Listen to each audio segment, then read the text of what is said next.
Санааг нь бол дэмчин. Тэгээ манай яг тодорхой хариултыг солийн амны төрийн нарийн байх шиг үлээ өгчөөрөө. Би зүгээр нэг зүйлийг хэлчихсэн юм аа.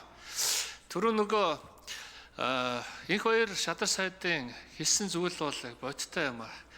2020-оос 2024 оны хооронд тухайн үеийн парламент 52 их найт төгрөгийн ийм төсөл арга хэмжээг тухайн үед баталж ирсэн юм аа. Гэвтэл төсвийнх нь их усүр 12 их найт төгрөг байсан.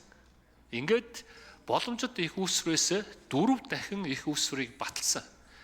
Дараа нь үр дагавар нь юу болсон бэ гэхээр засгийн газрын үйл ажиллагааны биелэлт гэдгийг үнэлэхэд дандаа 25% л гарсан. Мөнгө санхүүжилтанд байж ажил явдаг. Тэгээд байхгүй зүйл дээр ингээд маш их хөрөнгө оруулалт төсөл арга хэмжээ тусгасны үр дүнд маш их улс төржилт болдгоо. Тэгээ орон нутагт маш их хүлээлт үүсдэг. Гэтэл бодит байдал нь бол парламент нь гишүүд нь шам худлаа амллаа. Засгийн газар нь ч ажил хийж чадсангүй гэдэг ийм байдлаар иргэдэд ойлгогдож ирсэн.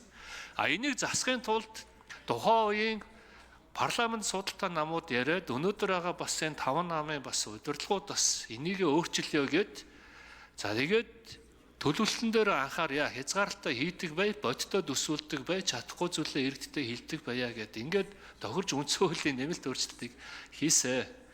Тэгээд тийм болохоор би одоо их хурлын даргад мөн одоо төсвийн бодлогын байнгын хорны дарга, эдийн засгийн бодлогын байнгын хорны дарга гэдэрт хэлэхэд бол энэ 203 санал бол одоо хураагдах юм бол яг энэ үлгэрээ давтнаа. Тэгээд сонгуул ойртож байгаа маш их улс төрийн бужигнаан болно. Тийм болохоор бодиттой эдийн засгийн үнэлгээнд дээр үндэслээд энэ байнгын хороод маань эргэж энийг дахиж санал хураалтаа явуулаад гүйцэн боловсруулах чиглэлийг нь өгөөд явах нь зүйтэй гэсэн ийм байр суурийг бас дахиж илэрхийлмээр байна. Баярлалаа.